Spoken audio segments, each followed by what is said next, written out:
So I was seeing things and hearing things a lot and was very paranoid that people were following me and their intentions were to harm me.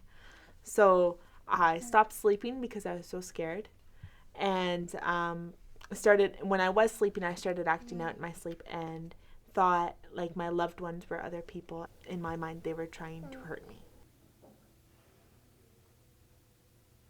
People who have schizophrenia, they lose the ability to tell what's real and what's not, or they have a bit of loss of touch of reality. And in general, the most common symptoms that we see of that, there are a variety of symptoms, but the most common ones and the most popular ones are people maybe seeing things or hearing things or tasting or feeling or smelling things that aren't actually there, so-called hallucinations. I think if you were to look in history, most historians and psychiatric historians would argue that schizophrenia has been about for many thousands of years.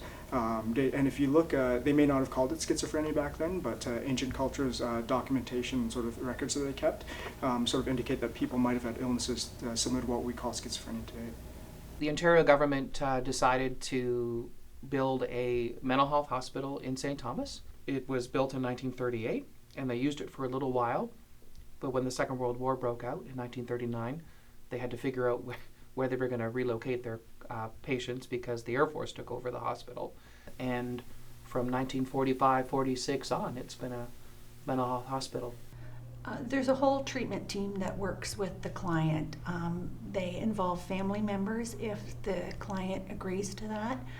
There's social workers, there's occupational therapists, nursing staff, recreation staff, and it's building a bond with the patient and giving the client hope that things are going to get better. Spiritual department is here to support clients in their experience of being hospitalized, and in particular how they might find hope, how they might try to construe meaning or to make sense of their being here.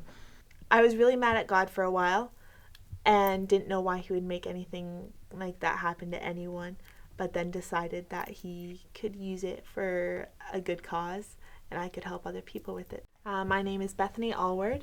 I am 22 years old and I've been diagnosed with paranoid schizophrenia. This is Kristeen. She's my daughter. She turns 2 next month. Unfortunately, when a parent has a mental illness, there is a higher risk of their children having a mental illness.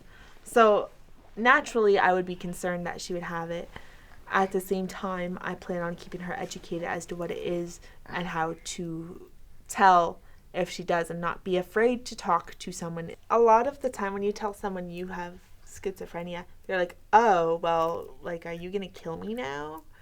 And that's truly just not the case. I think it would be great if they had someone like from CMHA go into the schools so people could talk to them and have like a worker present in the school at all times type idea.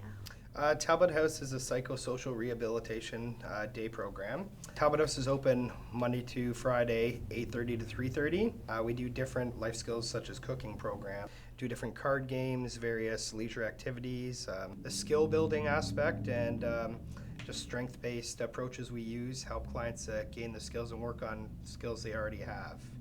I think we've come a long ways in the last few decades and such, but we still have a really long way to go in terms of understanding exactly why schizophrenia occurs. I do keep up hope that it will one day be cured. If we understand the brain a bit better and understand how people get ill and better treatments, I'm hoping that one day we'll be able to cure and maybe even prevent it from happening.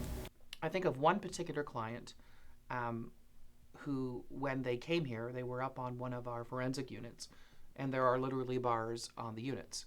And this person was in a high place of distress.